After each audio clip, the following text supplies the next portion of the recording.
네, 오늘은 개인 사업자, 프리랜서, 심지어 근로소득자분들도 꼭 한번 체크해 보셔야 될 주제죠. 바로 경정청구 세금 환급 제도에 대해서 말씀드리겠습니다.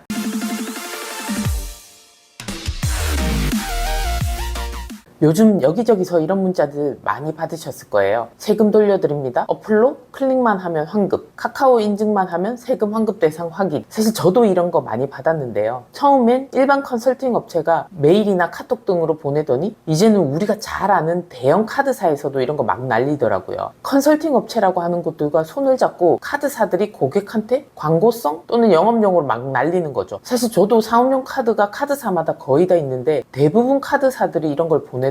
오늘도 거래처 대표님 두 분한테 이게 뭐냐고 문의를 받아서 설명을 드렸습니다. 사실 그분들은 저 같은 세무대리인이 있으니까 물어볼 곳이라도 있으신데 아닌 분들은 세금 돌려받을 게 몇백 몇천이라고 하니까 진짜 혹하겠다는 생각이 들긴 합니다. 그런데 정말 이런 게 간단하게 환급해 주는 걸까요? 실제로는 굉장히 신중해야 할 절차고 잘못 접근하시면 되레 추징당하는 일도 있습니다. 근데 이게 요즘 너무 확산돼서 전문가인 회계사나 세무사 외에도 비전문가들이 영업을 많이 하고 있죠. 신청하면 바로 돈 들어오고 다 되네 이렇게 생각하시면 큰 오산입니다. 자, 국세청에서 당장은 큰 무리 없이 일단 환급해주고 일정 시점에 조사를 해서 잘못된 건 가산세까지 얹어서 추징을 해갑니다. 이건 세무서 지인한테 들은 얘기인데요. 이런 환급 신청이 너무 많아서 요즘 일을 못할 지경이라고 하더라고요. 그래서인지 최근 기사에 이런 환급 신청에 대해서 국세청이 조사의 칼을 빼들었다라는 소식이 나왔습니다. 자, 그래서 오늘은 세금 환급에 대해서 제가 실제 상담한 사례들과 함께 정확하게 알려드려 보도록 하겠습니다. 자, 일단 개념부터 간단히 구분하고 갈게요. 흔히 말하는 수정신고는 덜 낸 세금을 더 내겠다는 신고입니다. 예를 들자면 당초 신고 시 매출이 누락이 되었거나 또는 비용을 과다하게 신고한 경우죠. 그래서 세금을 적게 낸 걸 수정신고해서 추가로 내겠다는 겁니다. 이러면 당연히 가산세가 붙겠죠. 근데 이 가산세는 기간별로 좀 깎아주기도 합니다. 근데 너무 늦게 수정신고하면 깎아주는 게 없으니까 이럴 경우에는 빨리 신고하시는 게 좋겠죠. 당초 신고 시 매출이 누락되었거나 비용을 과다하게 신고한 경우 수정신고를 하시면 됩니다.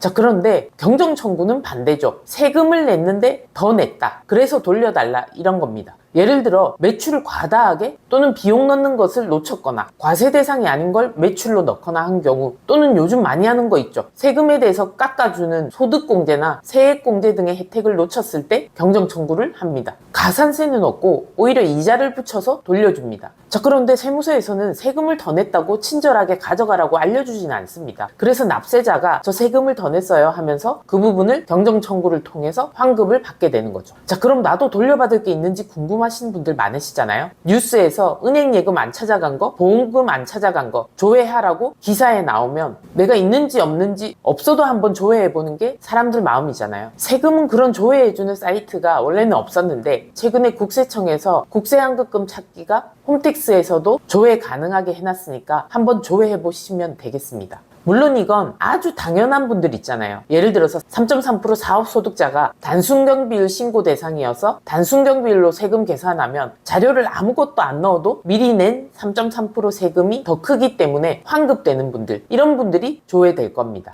그 외 잘못 신고된 부분에 대한 것까지 거기서 나올 수는 없겠죠. 정말 본인이 잘못 과다하게 세금을 낸 게 있다면 정확한 증빙을 준비해서 신청을 하셔야 됩니다. 앞서 말씀드린 카드사 등 홍보하는 업체에서는 카카오페이나 토스 등 간편 인증을 거쳐서 기존에 신고한 자료를 끌어오거든요. 이걸 가지고 환급 여부를 보여주겠다 하는데 이런 걸 주의해서 판단하셔야 됩니다. 국세청에서 더 내는 것도 아니고 돌려주는 건데 당연히 깐깐하게 보겠죠. 그래서 요건 판단도 잘 하셔야 합니다. 왜냐하면 환급에 대한 소명 자료 제출이 있기 때문이죠. 또 환급만 생각하고 접근했는데 내가 신고 안 한 다른 소득이 있거나 또는 비용을 과다하게 잘못 넣어서 세금을 토해낸 경우도 있었습니다. 그래서 어플 같은 걸로 간단히 신고해드리겠다 이런 부분들은 모든 상황을 100% 반영해서 해주는 건 아니기 때문에 오히려 경정청구 후에 추징되거나 사후관리 안 돼서 세금을 더 부담하게 되는 사례들이 나오기 때문에 신중하게 접근하셔야 됩니다. 근데 요즘 문제되는 게 바로 이런 겁니다. 정말 이런 식의 경정청구는 조심하셔야 되죠.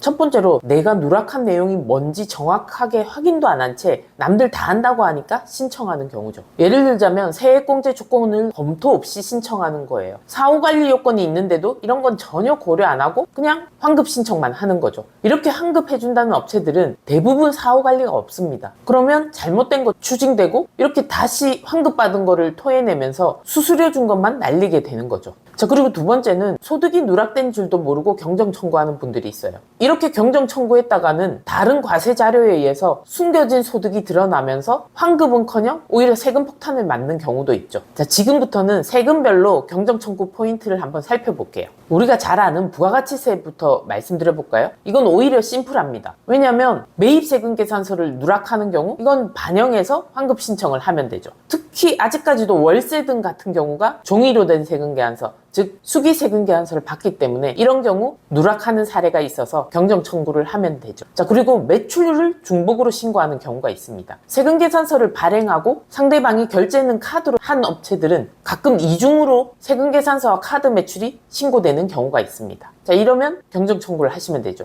그 외에 카드 공제 내역을 누락하거나 판단을 잘못해서 공제를 받지 못한 경우들이 있을 테니까 이런 것들도 부가세 경정 청구를 하면 돼요. 그다지 복잡하지 않습니다. 자, 그러면 종합소득세나 법인세 이 부분은 어떨까요? 세액공제나 세액감면 대상을 놓친 경우에 많이 하게 됩니다. 자, 대표적인 게 영업 들어오는 그 통합고용 세액공제 제도죠. 회사의 직원 수가 작년에 비해서 증가했다면 세금을 공제, 즉 차감받을 수 있는데요. 이게 단순히 공제만 해주는 게 아니고 2년 동안 사후관리도 하셔야 됩니다. 그 기간 동안 인원이 감소하면 다시 감소한 부분에 대해서 추징세금을 내야 합니다. 이번에 개편되는 세법 개정안에는 인원이 감소하더라도 추징이 되지 않고 남아있는 인원에 대해서는 공제해주자 뭐 이렇게 바뀌는 분위기인데요. 이것도 최종 결과를 받아보면 알겠죠. 자, 그래서 어찌됐든 인원 유지가 쉽지 않은 음식점 같은 경우에는 공제받는 게 능사가 아닙니다. 확정은 아니지만 바뀔 개정세법에 따라서 좀 달라질 내용이니까 일단 현행법상은 사후관리가 너무 중요하다 이렇게 생각하셔야 됩니다. 그리고 통합고용 세액공제 대상 근로자인지 판단 여부도 중요한데요. 특수관계자냐 단시간 근로자냐 이런 거 판단을 제대로 안 하는 거죠. 이런 부분까지 판단해서 경정 청구를 받아야 하는데 그냥 세금 돌려준다고 하니까 신청해서 환급을 받는 거죠. 수수료를 몇십 프로 내고 근데 인원 유지가 안 돼서 다시 세금을 토해내면서 이미 지급한 수수료는 못 돌려받겠죠. 이 과정에서 괜히 세무서에서 내 사업체만 예의주시하는 찝찝함까지 남게 됩니다.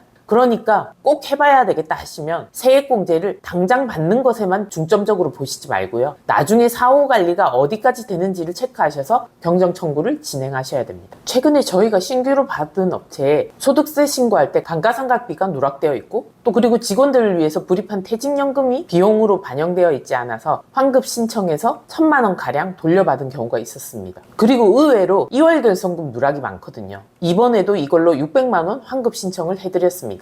2월 결손금은 이전에 마이너스 났던 해의 손실을 2월 시켜서 올해 차감받는 건데 이걸 관리를 잘못해서 반영을 누락한 경우이기 때문에 명백한 오류잖아요. 이런 건 바로 경정 청구하시면 특별한 문제 없이 환급 받으실 수 있습니다. 또 그 외에도 놓친 중소기업 특별세액 감면이나 투자세액 공제 등은 요건 검토 잘 하셔서 신청하시면 되는데요. 이 중에는 특히 창업 감면이 감면 금액이 크기 때문에 요건을 더 신중하게 검토하셔서 신청을 하면 됩니다. 근데 내가 환급 신청을 했는데 지나고 나니 검토를 잘못해서 어떻게 하지? 환급 신청 대상이 아니네? 이런 경우 어떻게 되는지 궁금하시죠? 이건 크게 두려워하실 거 없습니다. 일단 많이 낸 세금이 있고 그걸 돌려달라고 신청했는데 검토가 잘못돼서 또는 부족해서 결론적으로 돌려받을 게 아니다. 그러면 취하 신청서를 작성해서 내시고 경정 청구는 없었던 걸로 하시면 되죠. 취하 신청서는 특별한 양식이 없으니까 내용을 적어서 신청하시면 끝입니다. 자, 그리고 사업자 얘기는 아니지만 근로소득자들의 연말정산 부분을 말씀드려 볼게요. 근로소득자들이 2월에 연말정산을 할 때 누락을 했거나 또는 시기를 놓치는 경우가 꽤 있습니다. 또는 중간에 퇴사해서 다 못 돌려받은 세금을 퇴사 후에 5월에 종합소득세 신고 기간에 연말정산 서류를 추가해서 환급을 받을 수 있는데 그걸 몰라서 안 한 경우도 많으시고요. 이런 부분들은 5년 안에 공제 누락된 부분에 대해서 많이 낸 세금을 경정 청구로 환급받을 수 있습니다. 홈택스를 통해서 직접 경정 청구 신고하실 정도로 쉬운 부분이고요. 또는 세무대리인에게 맡기셔도 됩니다.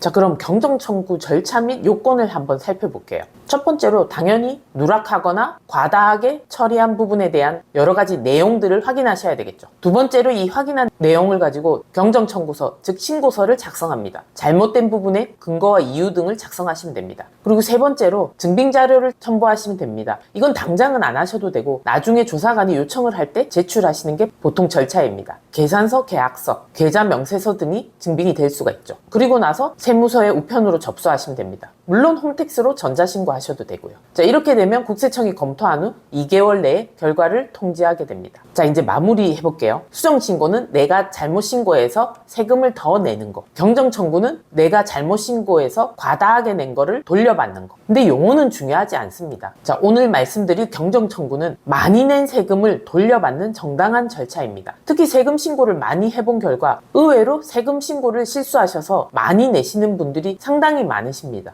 실제로 많은 사업자들이 직접 경정청구를 찾아 신청하기도 하지만 가끔은 세무대리 변경 후에 세무대리인들이 이전에 잘못 신고한 부분을 찾아내서 경정청구를 해주는 경우도 있죠. 작게는 수십만 원에서 많게는 수천만 원 환급을 신청해서 돌려받기도 합니다. 그러니까 내가 요건에 해당하는지 잘 체크하셔서 만약 내가 더 낸 세금이 있다면 자료 준비를 잘 해서 경정청구 과정을 세금 환급 신청을 하시면 됩니다. 내 사업구조, 공제요건, 과세 자료 모든 걸 확인해야지 안전하게 신청하시는 결과가 되겠죠. 네, 그래서 정리합니다. 경정청구는 몰라서 손해보지 말자. 단 잘못 접근하면 대래 손해가 날 수 있는 민감한 절차니까 잘 검토해서 신청하자.